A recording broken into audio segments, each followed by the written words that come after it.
got some motherfucking design on right now. Bring it down, bring it down, bring it down. I got 3 old guys to walk. Before we start to study today, we better let's pray together. Pray begins.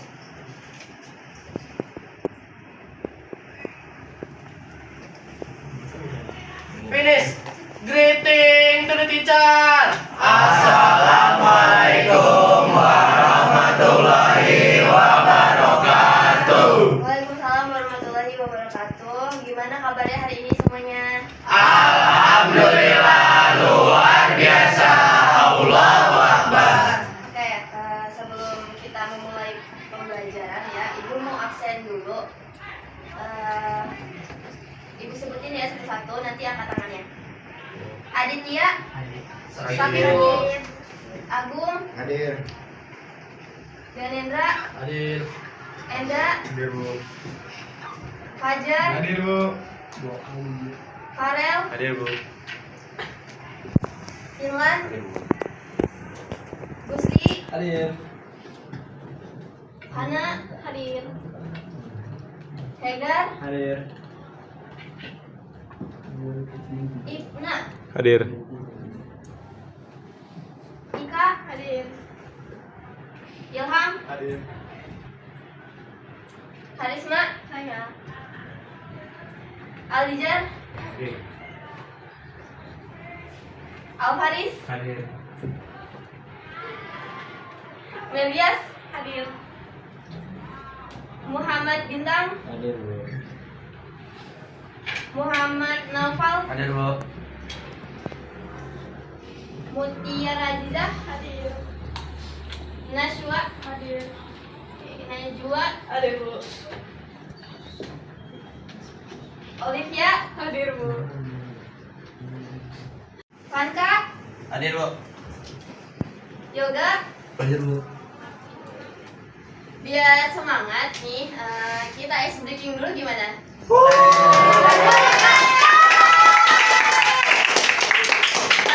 Ice breakingnya hari ini kita senam momere, silakan berdiri. Seru banget kayaknya. Iya asik banget.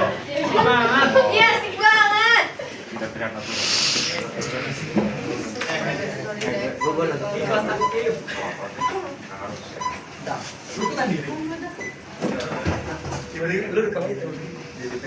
Oke, siap-siap.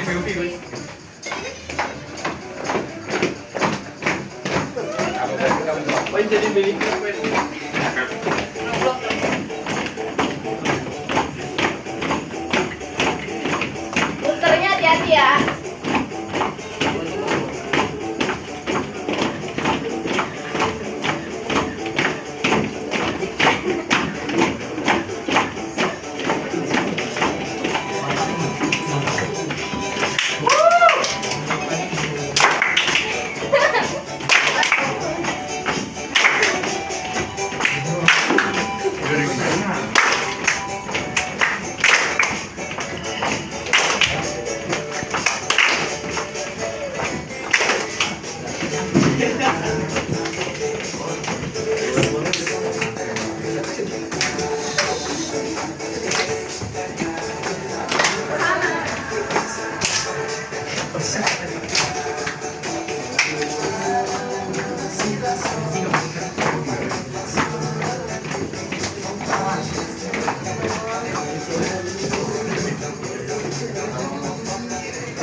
Ada yang beda?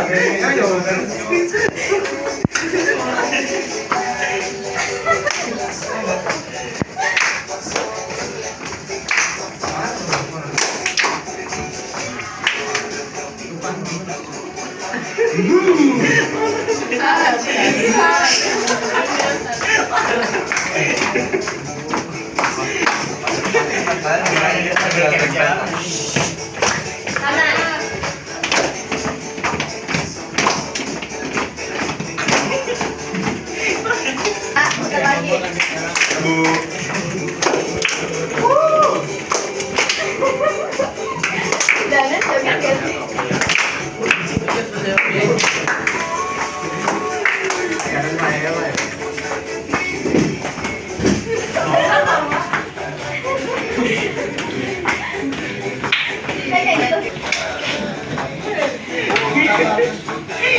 Lagi dong.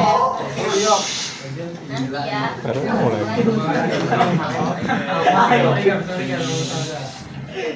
Nah, materi kemarin kita udah sampai mana ya pemrograman web? Laravel. Itu pemrograman web ya. Aplikasi webnya? Figma. Iya, Figma Bu. Nah, hari ini kita bakal ngebahas soal profesi kerja di bidang web ya. Nah, kira-kira persiapan kalian menghadapi dunia kerja udah sampai mana nih? 30%. 30% kata Karisma, yang lainnya gimana? 40% Bu. 25. Waduh. 32%. Itu sesuai kemampuan skill kalian. Iya Bu. Kalau soal itu hard skill ya, hard skill berarti kemampuan kayak bahasa pemrograman, terus habis itu skill-skill yang kalian miliki lah selama kalian belajar di SMK ini. Kalau soft skillnya udah sampai mana? Soft skillnya ini kayak kemampuan public speaking, terus organisasi kayak gitu. 50. Antus siapa tuh yang 100 tadi? Yoga. Masya Allah. Jadi yoga udah siap banget ya. Boleh diambil buku tulisnya atau pulpennya kalau tulisnya dibuka. Nah, ibu mau bahas sedikit tentang profesi ya.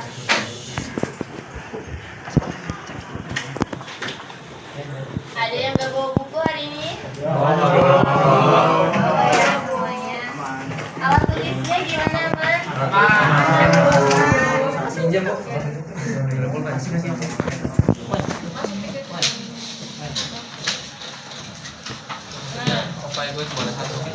Sekarang ibu bakal ngebahas soal profesi. Kelihatan gak yang di depan?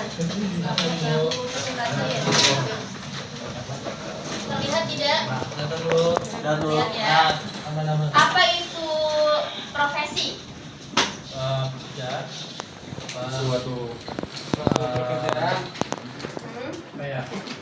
pekerjaan yang jelas. Apa bedanya profesi sama pekerjaan yang lain? Profesi. Iya. Profesi yang berjasa. Bohong.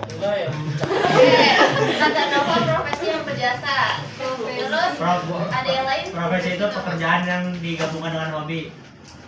Oke, kata Skegar yang digabungkan dengan hobi. Yang lain? Ada lagi? Profesi cuma satu bidang. Hanya satu bidang aja. Kata Gilan.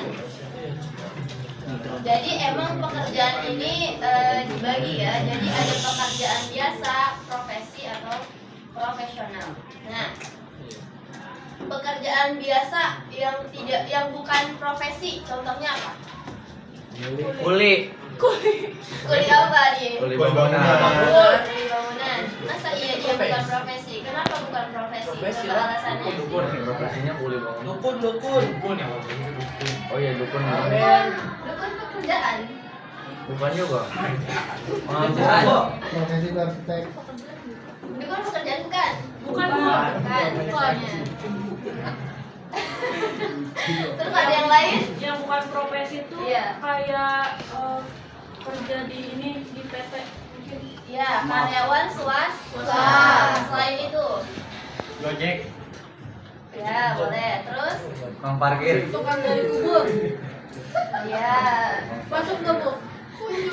iya. Kasir Indomaret. Minta-minta di Iya jalan. betul. Mandi jenazah. Joget satpam. Ya boleh. Minta buat bangun Satpam, Mang Dani. satpam profesi atau bukan? Profesi. Pekerjaan. Kenapa satpam bukan profesi? Karena Karena satpam bisa Saya- lain aja. Karena satpam gitu. Karena satpam Karena Iya, karena satpam yang satu bidang.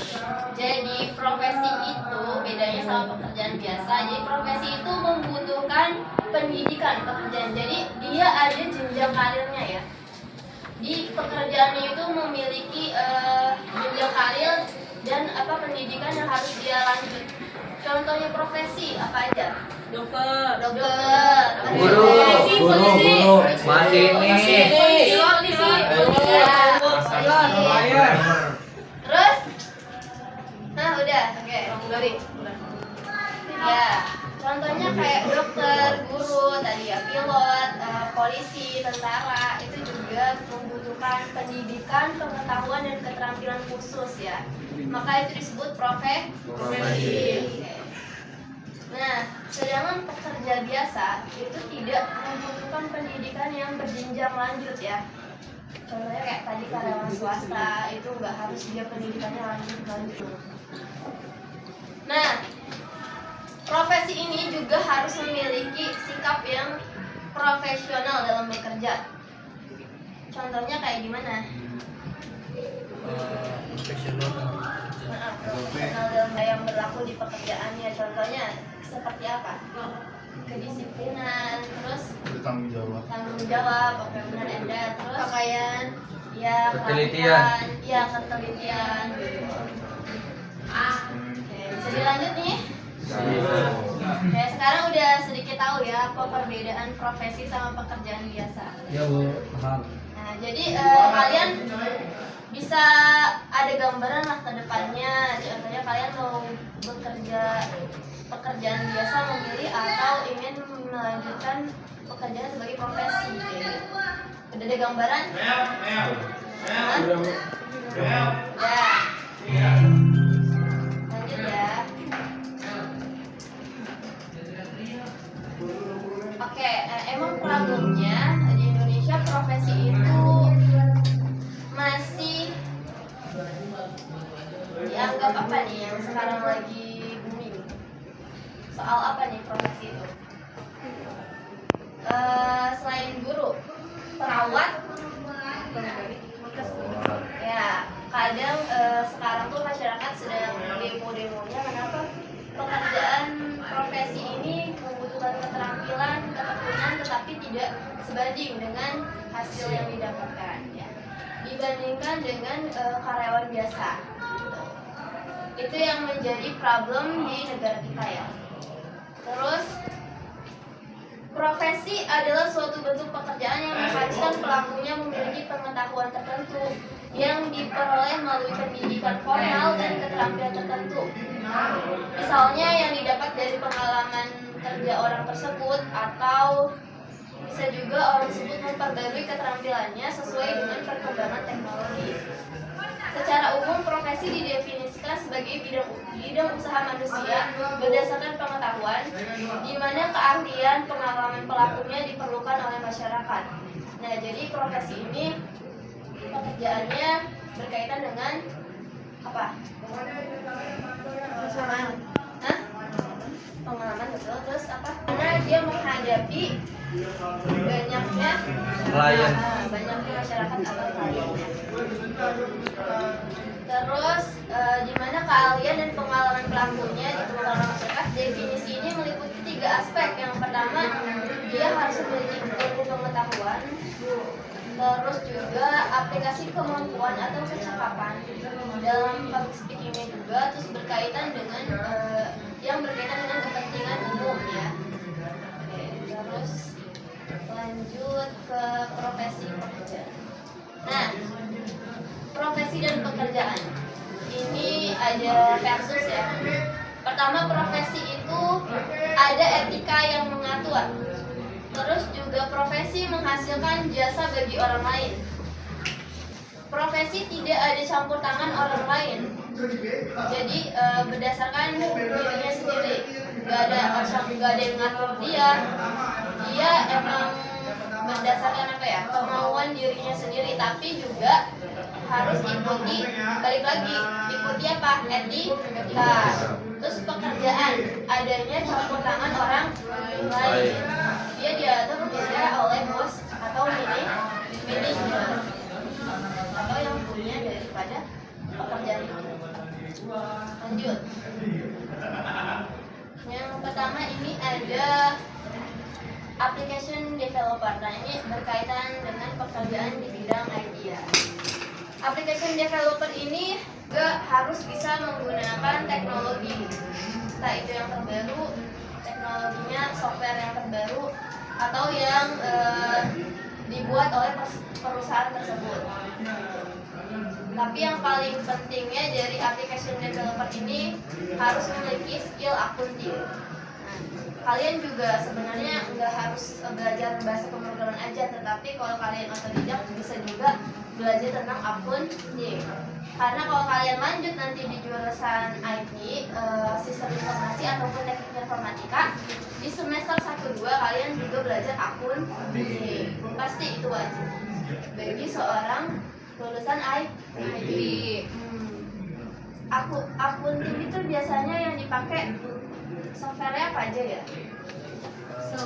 Excel, ada juga software khusus ya, dia dan perusahaan. Terus habis itu ada juga computer engineering.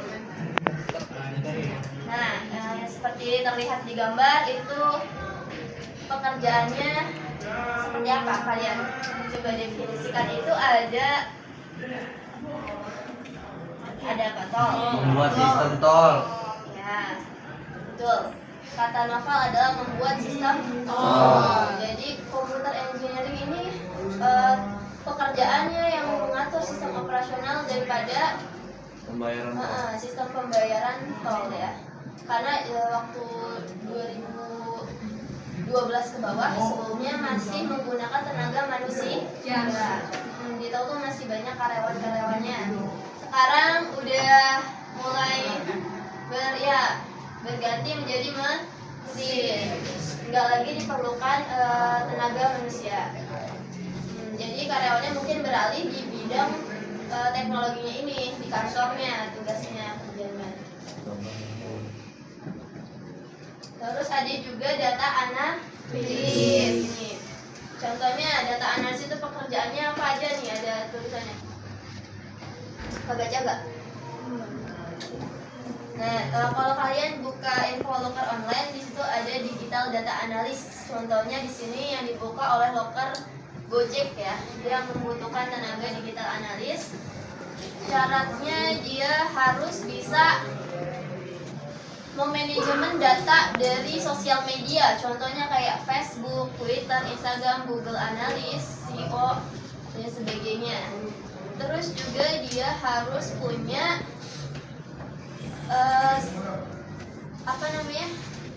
pemikiran yang kritis dan analis yang daya analis yang tinggi, contohnya di bidang digital ya, sosial media. Nah, kira-kira siapa nih yang ada kemampuan di bidang ini? Nah, biasanya analis ini bukan berkaitan dengan sosmed juga pekerjaannya, tetapi di sini ditulis bisa mengoperasionalkan berkaitan tentang data-data perusahaan ya, kayak reporting data, terus delivery yang berkaitan tentang data Gojek ya. Nah, itu analis. Terus database administrator. Siapa yang mau jadi seorang database administrator? Dan Orang yang bertanggung jawab untuk desain, pelaksanaan, pemeliharaan, dan perbaikan database organisasi atau perusahaan. Mereka juga dikenal dengan database programmer dan terkait erat dengan database analis, database modeler, programmer analis, dan sistem manager. Nah, kebetulan ibu punya contoh teman, dia emang lulusannya manajemen. Ya betul, tapi dari semasa dia kuliah sebenarnya dia dosennya nggak ngajarin tentang IT kayak gitu, tetapi dia otodidak sendiri, belajar sendiri. Accounting sama dia belajar pemrograman Python, sampai dia ikut kayak apa sih namanya, seminar ataupun webinar yang dilakukan gratis maupun berbayar. Dia ikutin semua semasa kuliahnya, dan sekarang dia nge-apply. Kemarin dia nge-apply job tentang data analis, keterima. Nah, bidangnya data analis, akhirnya dia ditempatin di salah satu perusahaan apply staff admin. Tapi keterimanya karena emang di CV-nya banyak kayak project-project yang pernah dibuat, keterimanya malah jadi asisten manajer sekaligus data analis. Ternyata pengalamannya dia itu yang membawa dia ke sana. Ternyata skill accounting segala macam diperlukan ya. Terus ibu tanya, buat analisnya pakai pemrograman apa di perusahaan? Dia bilang Python. Oke, dari manajer, jadi dari staff admin, kantor staff, manajer itu harus lewat dia dulu datanya, dia ngolah baru kasih ke manajer. Itu namanya ya. Terus ada juga ERP konsultan. Nah, profesi ini bertanggung jawab dalam penyesuaian paket perangkat lunak ERP atau Enterprise Resource Planning terhadap proses bisnis organisasi. ERP sendiri merupakan perangkat lunak manajemen proses bisnis yang membantu sebuah organisasi untuk menggunakan aplikasi terintegrasi yang mengotomasi berbagai fungsi teknologi seperti kayak jasa dan sumber daya manusia. Nah, ERP konsultan ini juga ada nih namanya profesinya di perusahaan. Nah, bedanya kenapa sih kalau ERP konsultan ini disebut profesi? Coba, ada yang tahu nggak? Karena dia butuh pendidikan Hah? tinggi. Karena dia buat konsultan berjasa. Gimana? Konsultan, orang datang buat konsul, jadi berjasa. Iya betul. Selain dia berjasa, apalagi? Dia memiliki skill atau kemampuan ya gitu. Jadi walaupun dia di perusahaan katanya, tetapi dia profesi ya, bukan karyawan biasa. Ini juga database administrator itu profesi juga karena dia sering belajar juga. Ada juga game developer. Nah, mungkin banyak dari sini yang Oke, kali ini ada juga profesi tapi di bidang game ya, game developer. Siapa yang mau jadi seorang game developer? Saya. Kira-kira skill apa yang harus kuasai? Desain. Desain bikin karakternya juga ya. Iya. Pakai apa tuh biasanya? Bayar ini sih. Bisa belum kira-kira kalau mau di bidang Ada ini? blender. Modal di blender. sketsa karakternya. Saya bisa Bu. Kita bisa. Bisa positif bisa. Ini contoh orang-orang yang bidang game developer. Tapi rata-rata orang-orangnya masih muda ya. Iya. Awet muda. Belum tentu. Software engineer. Oke. Ada juga pekerjaan di bidang software engineer meliputi pembuatan, pengembangan dan pengujian program-program perangkat lunak komputer. Nah, ini kalau kalian masuk ke perusahaan IT, tapi kalian mau jadi software engineering, nah ini kalian tugasnya membuat, mengembangkan program, menguji program. Nah, contohnya ini ada perusahaan apa ini? Virtusi, Simantik, software sekolah. Ini contohnya semua perusahaan juga membutuhkan seorang software engineer. Ya. Tapi nggak semua perusahaan bergerak di bidang game developer. Ada juga IT planner. Nah, IT planner ini dia pekerjaannya harus bisa mendesain solusi dalam teknologi informasi, memodifikasi, meningkatkan atau mengadaptasi sistem. Jadi sistem yang lama diadaptasi, terus dia integrasi ke fitur-fitur yang baru. Tujuannya untuk apa? Untuk efisiensi dan produktivitas dalam bisnis atau pekerjaannya. Oh, jadi IT planner ya. Dia yang merancang, mendesain, memodifikasi. Ada juga network administrator. Nah, ini di bidang jaringan, walaupun suka IT tapi yang bergerak dengan kabel ya. TKJ. Tapi nggak melulu anak TKJ, di RPL juga kayaknya bisa. Siapa yang suka dengan network administrator? Saya Bu. Keren. Ini tentang elektronika juga bisa masuk. IBU gimana? Finland bisa masuk ke sini. Bisa coba kan? Bisa dicoba. Gimana juga Bu bisa. Nah, kalian mungkin kalau emang lulus dari SMK emang pengen langsung kerja, coba kalian rapikan LinkedIn nya enggak LinkedIn. Ya, dirapikin dari mulai profil, terus habis itu di situ ada keterangan sekolah, terus juga soft skill sama hard skillnya kamu isi aja di situ ya. Terus biasanya kamu juga harus menambahkan relasi-relasi pertemanan di LinkedIn. Harus, kenapa? Biar kamu nanti tahu gitu, misalnya teman kamu di sosmed itu, di LinkedIn itu nge-share job. Kan itu kalau misalnya sejurusan, biasanya kamu follow, nanti dia update terus info tentang lokal-lokal itu. Siapa yang udah punya LinkedIn? Saya. Nah, ya bagus. Disiapin aja dari sekarang, dibagusin. Nah, yang Kominfo tadi juga mulai jobnya dari LinkedIn yang ditaruh di situ.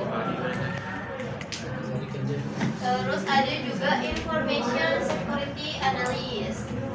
Nah, ini berkaitan tentang apa? Melindungi berbagai macam fasilitas teknologi informasi. Jadi dia di bidang keamanan sistem informasi ya.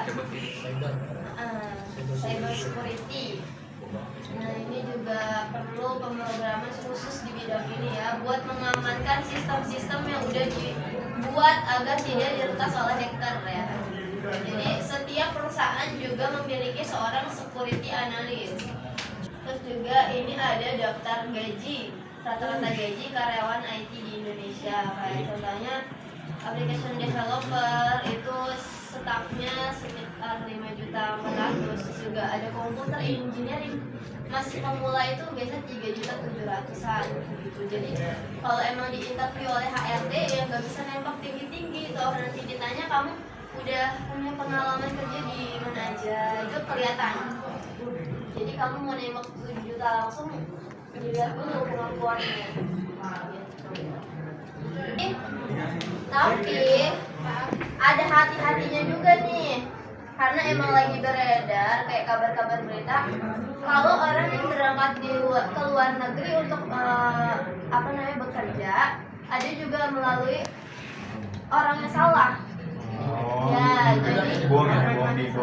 iya, dibohongi. Jadi udah bayar berapa, dia juga diiming-iming pekerjaan yang bagus, jadi seorang apa gitu.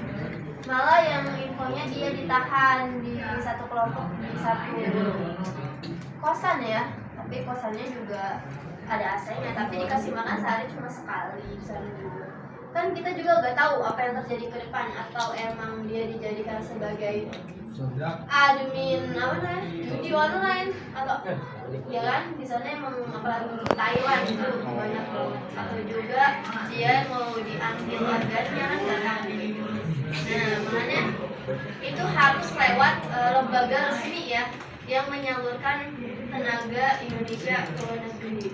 Itu harus lembaganya harus terpercaya dulu, jangan main asal masuk gitu. Biasanya kalau yang disediakan sekolah-sekolah itu yang udah banyak yang keluar negeri alumni atau gimana, itu bisa dicoba. Cuman persyaratannya apa aja? Kalian harus siapin biasanya paspor sama visa. Biar bisa terbang. Ya, biar bisa terbang. Udah pada 17 tahun belum di sini? Udah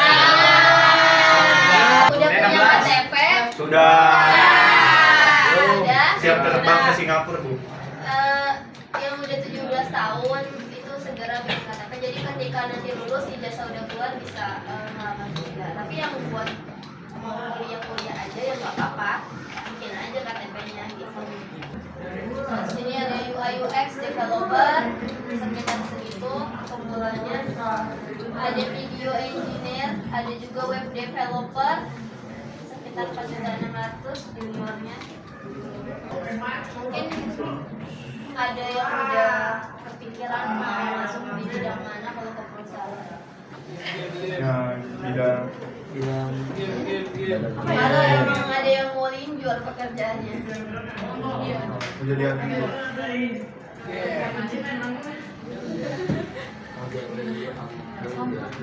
Cewek juga bisa kok jadi seorang data analis. Bagus malah. Saya itu cita-cita saya nanti. Iya, saya bagus. Data analis. Semangat aja. Kalau yang data analis yang betul ya siap. Lu kalau mau yang kerja tuh Dia juga bagi-bagi ya, Mas, sama gua. Siapa tahu gitu dia buka project freelance terus mau ngajak-ngajak temennya. gitu ya, Wak. Jangan lupa teman ya, Wak, kalau udah jadi jangan lupa pacar ya. Terus ada standar nih profesi. Jadi buat jadi profesi itu standarnya harus apa aja sih? Yang pertama harus pendidikan yang berkaitan dengan profesinya. Tuh, harus banget ya, wajib kalian lulusan atau ijazahnya yang berkaitan dengan profesinya tersebut. Terus yang kedua pengetahuan dan keterampilannya juga harus oke. Terus juga ada attitude atau sikap kerja. Nah, ini yang penting banget, attitude dan sikap kerja. Karena dimanapun tempatnya kalian berkaitan dengan satu sama manusia yang lain ya. Jadi kalau misalkan senior kalian di atas yang lebih lama ya di pekerjaan kalian, harus gimana sikapnya, jangan kayak tiba-tiba masuk jadi karyawan yang karyawan yang ibaratnya songong ya, yang nggak punya terus kemampuan komunikasinya juga jangan jangan diem aja lah, harus disapa duluan. Jadi kalian juga harus nyapa duluan juga ya.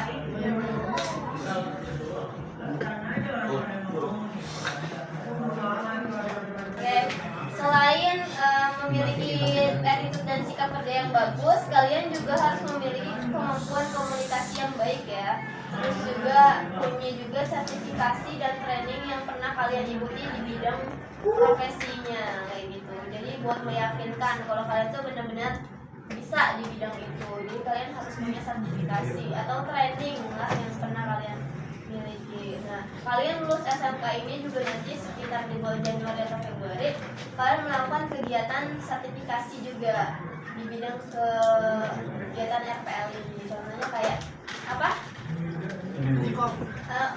Ya, bukan, tapi ini sertifikasinya BNSP. Ya, itu BNSP. Yang diselenggarakan biasanya nasional. Sertifikatnya nasional legal, ada juga Citolobos Mas Guru Garuda ya. Nah, itu meyakinkan banget nih. Misalnya Danendra udah punya sertifikat itu, junior programming. Nah, kamu melamar ke pekerjaan juga. Oh iya benar dia udah pernah berpendidikan di bidang ini kayak gitu. Terus ada juga freelancer kasus employee, pekerjaan biasa ya, employee karyawan aja biasanya. Terus juga cenderung bekerja secara dinamis. Dinamis itu kerjanya nggak monoton, tapi dia bisa aja kerjaan ini itu. Nah, itu juga bebas mengatur waktunya sendiri antara bekerja dan liburan. Itu freelancer ya. Mau kerjanya di kafe, mau kerjanya sambil di pantai, itu gak masalah. Terus habis itu kanan kerjanya cenderung sedikit, jadi gak ada yang. Nah, misalnya ini orang-orang introvert ya, kalau ke freelancer ya. Terus juga ritme dan proses kerja harus dilakukan sendiri, tidak bisa mengandalkan relasi orang lain. Ya, jadi dia harus apa-apa bisa sendiri. Gak bisa dia ngandelin teman A atau B buat kerjaan. Terus freelancer ya. Terus juga pendapatan yang tidak selalu stabil. Jadi pendapatannya nggak selalu segitu-segitu aja. Bisa kadang lebih kecil atau lebih besar. Terus jangan pekerja biasa ya, ini karyawan. Pendapatannya stabil, setiap bulannya segitu-segitu aja. Tersedianya jaminan yang layak seperti asuransi kesehatan, tunjangan, bonus tahunan dan sebagainya. Kesempatan untuk jenjang karir yang lebih besar biasanya. Terus networking atau jaringan relasi kerjanya yang terbuka lebih luas karena dia bersosialisasi dengan karyawan yang lain. Terus status sosialnya bagus, fasilitas dan akses yang tersedia dari perusahaan, bisa dikasih mobil lah atau kendaraan yang dari perusahaan bisa digunain. Terus ritme kerja yang lebih teratur, cenderung monoton, yang kerjanya gitu-gitu aja setiap hari gitu. Terikat peraturan kantor.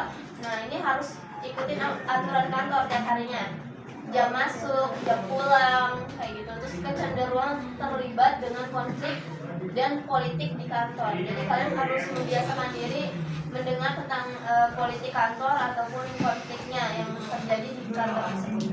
Jadi dari perbedaan itu, kamu lebih pengen jadi freelancer atau karyawan? Freelancer.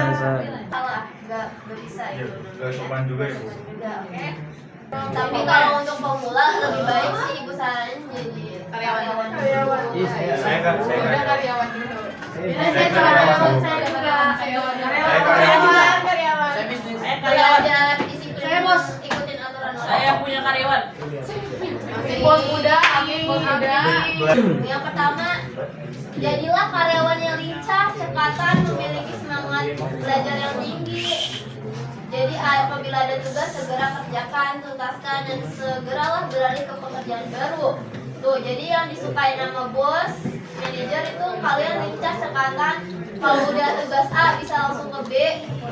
Terus jangan pernah melemparkan kesalahan kepada orang lain, kayak kebiasaan bertanggung jawab kayak, ini aku punya tugas ini, terus tiba-tiba kamu kasih ke temen kamu yang ini karena kamu belum selesai itu. Jangan ya. Selesaiin sendiri. Terus habis itu sibuklah dengan sesuatu yang positif, baik saat ada pimpinan atau tidak, karena semua hal akan kembali secara sempurna kepada kita. Percayalah. Oke, mungkin materinya segitu aja yang dapat Ibu sampaikan. Ada yang ingin ditanyakan? Nggak ada, Bu. Cukup? Jelas materinya? Jelas. Oke, sebelum Ibu akhiri, baik kita berdoa terlebih dahulu ya. Oke, Bu.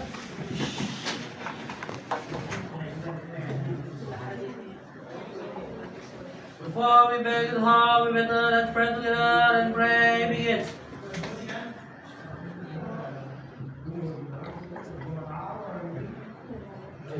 Finish.